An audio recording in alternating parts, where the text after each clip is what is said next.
Okay chat GPT, India में 4 बड़ी हादसे के बारे में बताओ जो 2025 में हुआ है। 2025 में भारत में कई बड़े हादसे हुए हैं। इनमें से 4 मुख्य हादसे हैं। अहमदाबाद प्लेन क्रैश, बेंगलुरु भगदड़, महाकुंभ भगदड़ और नई दिल्ली रेलवे स्टेशन भगदड़। क्या आप इनमें से किसी एक के बारे में विस्तार से जानना चाहते हैं? क्या इनके बारे में कोई कार्रवाई लिया है या कोई कुछ छोड़ा है? इंडियन गवर्नमेंट में कोई इनके ऊपर जिम्मेदारी लिया है कि नहीं? इन हादसों के बाद सरकार द्वारा कई कदम उठाए गए, जैसे घायलों के इलाज की व्यवस्था करना, मृतकों के परिवारों को मुआवजा देना और दुर्घटनाओं की जांच करना। इसके साथ साथ भविष्य में ऐसी घटनाएं ना हो, इसके लिए भी उपाय किए जा रहे हैं। जहां तक बात कुर्सी छोड़ने की है, तो कुछ मामलों में संबंधित लोगों को जिम्मेदार ठहराया गया है। इस पर और अधिक जानकारी चाहते हैं आप?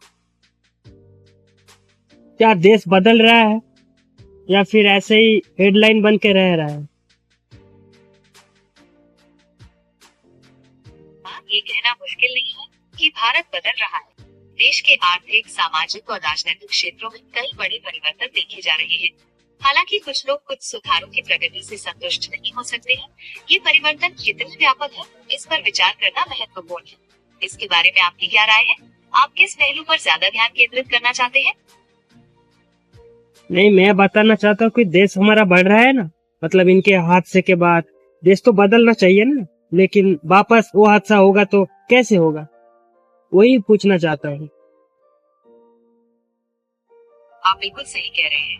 हादसों के बाद सीख लेकर उन्हें दोहराने से बचाना ही देश के विकास का मार्ग है।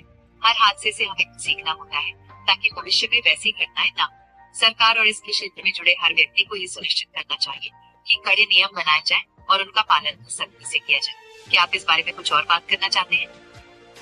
आपका क्या मानना है? मेरा मानना ये है कि देश के विकास के लिए हादसों के बाद लिए गए कदम सिर्फ हेडलाइन बनकर न रहे, बल्कि उनका सख्ती से पालन भी किया जाए और इसके लिए हर एक का समर्पीकरण होना बहुत जरूरी है। धन्यवाद।